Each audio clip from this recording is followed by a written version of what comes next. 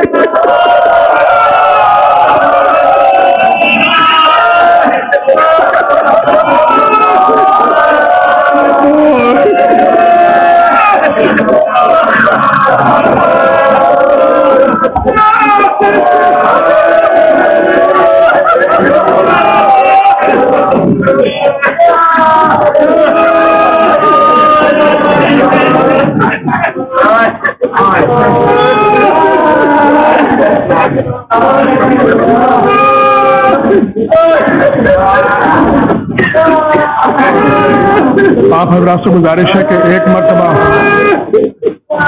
سورہ حمد اور 3 مرتبہ سورہ توحید کی تلاوت فرما کر بانی خمسہ مرحوم محب حسنین ابن یاور حسین کی روح کو ایصال ثواب کریں۔